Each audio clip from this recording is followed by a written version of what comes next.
जो पीएम साहब की फ्रेज है, सबका साथ सबका विकास, अगर सरकार उसके ऊपर चलती है तो फिर वोट बैंक की किसी को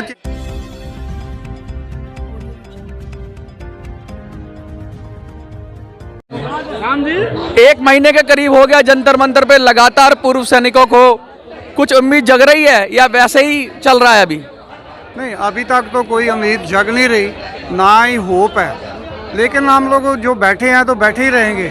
हम लोग भागने वाले नहीं हैं, चाहे वो बॉर्डर हो, लड़ाई का बॉर्डर हो या जंतर मंतर का बॉर्डर हो, हम लोग भागने वाले नहीं हैं। आप भागने वाले तो नहीं हो, लेकिन आपके जमे रहने से सरकार की सेहत पे भी कोई फर्क लगता दिख नहीं रहा मुझे।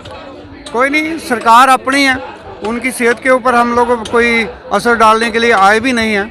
लेकिन ये जब हमारी सेहत के ऊपर असर होगा तब सरकार जगेगी, जरूर जगेगी, इतनी हमें होप है। ये इतनी आबादी है, आप लोगों 5 करोड़ के करीब वोटर आपके परिवारों से और आप लोगों से जुड़े हुए हैं, पूरी सेना और पूर्व सैनिकों का परिवार है। सरकार को चिंता नहीं है, फिक्र नहीं है? क्या लगता है सरकार के आपको मैनेज कर लेगी? हम लोग ये वोट बैंक वाली जो है ना, उसमें नहीं जाएंगे, क्योंकि हमारी मांगे बिल्कुल स्पष्ट हैं, साफ हैं। उसमें वोट बैंक कहीं नहीं आता। ना ही हम वोट की राजनीति करते हैं और ना ही कभी वोट की राजनीति में। एक बात बताओ, सरकार तो वोट की सुनती है, सरकार तो हमेशा यही देखती है कि कहाँ वोट है उन्हीं की मांगें पूरी की जाती हैं। अगर वोट बैंक की राजनीति नहीं करोगे या सरकार पे वोट बैंक का दबाव नहीं डालोगे तो कैसे मिलेगा आपको? फिर तो सरकार मौज करेगी अपना। जो पीएम साहब की फ्रेज है, सबका साथ सबका विकास, अगर सरकार उसके ऊपर चलती है तो फिर वोट बैंक की किसी को चिंता नहीं होनी चाहिए, और इसीलिए हम लोग वोट बैंक के पीछे नहीं पड़ेंगे। बहुत बहुत उम्मीद लग रही है आपको, पीएम से बहुत आशाएं हैं, उम्मीद है, लगता है क्या? इतना भरोसा आया कहाँ से?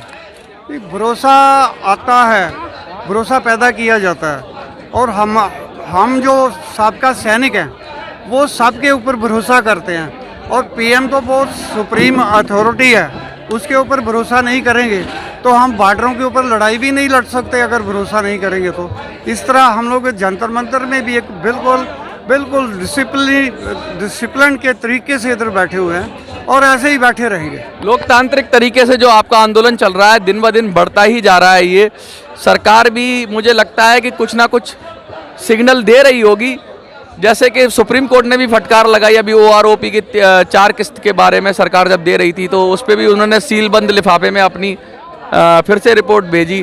तो सरकार पे चौतरफा दबाव है। क्या लगता है कि अफसर सरकार को भड़का रहे हैं? हाँ, इसमें जो सुप्रीम कोर्ट के जो है और सरकार के जो भी व्यूज़ हैं इसके ऊपर हम लोग कोई जवाब नहीं देंगे। बट ये ज़रूर है कि भटकाने वाली बात जो आपने बोला है सीनियर ऑफिसर्स ने, वो चाहते हैं कि जितना भी एरियर गवर्नमेंट ने उनके हक में किया है और इन्होंने करवाया है, वो चाहते हैं कि जल्दी से जल्दी उसको ग्रैब करना। मतलब कहने का मतलब है कि अगर जैसे ही OROP में जो सरकार ने अभी रोक रखा है, अगर OROP क्लियर हुआ तो सीधा सीधा अफसरों को जो उन्होंने बढ़त ली है वो सीधा सीधा अफसरों के खाते में चली जाएगी और जवान मुंह ताकता रह जाएगा। नेचुरली है, क्योंकि जो एरियर है ही उनका ज़्यादा है, या थोड़ा सा है जो अपना नायक TS है, बाकी तो किसी का है ही नहीं है। तो उनको अदालतों के फैसले से क्या लेना देना और सोचना ही क्यों है उनके फैसले? को अदालत के फैसले से कोई फर्क नहीं पड़ रहा, आप कह रहे हो? मेरा ख्याल कोई फर्क नहीं पड़ेगा। क्यों, कहाँ फर्क पड़ेगा? जब मिलना ही कुछ नहीं है तो फैसले से क्या कर सकते हैं? आपकी लड़ाई अलग है? नहीं, लड़ाई हमारी अलग नहीं है, लड़ाई एक ही है। लड़ाई तो एक साथ पैसा लेने की, और आपकी लड़ाई है कि OROP में जो विसंगतियां हैं वो दूर हों। विसंगतियां तो उन्होंने तो पैदा किया है, आप जिनकी बात कर रहे हो उन्होंने किया। उनकी रिकमेंडेशन के ऊपर ही पूरा जो सरकार है उनके ऊपर ही यस करती है। हमने थोड़ा लिखा, हमें तो किसी ने बुलाया ही नहीं, इसलिए तो हम पूरा उनसे अलग होकर एक अपना स्थायी जो है बिल्कुल अनिश्चित काल के लिए धरने के ऊपर इधर आकर बैठ गए हैं कि सरकार हमारी भी सुने। सिर्फ उन्हीं की 3% की क्यों सुना गया है, 97% की क्यों नहीं सुनी गई? उम्मीद पे दुनिया कायम है, उम्मीद आपकी अच्छी है, और सैकड़ों लोग जंतर मंतर पर धरना प्रदर्शन कर रहे हैं लगातार। ये 1 महीने से चल ही रहा है आंदोलन। 3 तारीख की क्या तैयारी है? सेकंड मैं कुछ समझ नहीं पाया जो इतनी आवाज आ रही। 3 तारीख की क्या तैयारी है? 3 तारीख की तैयारी वही है, 3 अप्रैल को जितने भी पूरे हिंदुस्तान में जितने भी डिप्टी कमिश्नर्स हैं अपना डिस्ट्रिक्ट के, उनको हमने मेमोरेंडम देना, डीसी वही होता है, मेमोरेंडम देने हैं जो कि आदरणीय राष्ट्रपति के पास, आदरणीय पीएम के पास, आदरणीय डिफेंस मिनिस्टर के, और जितने भी वो रो में आते हैं सबके पास वो मेमोरेंडम पहुंच सके।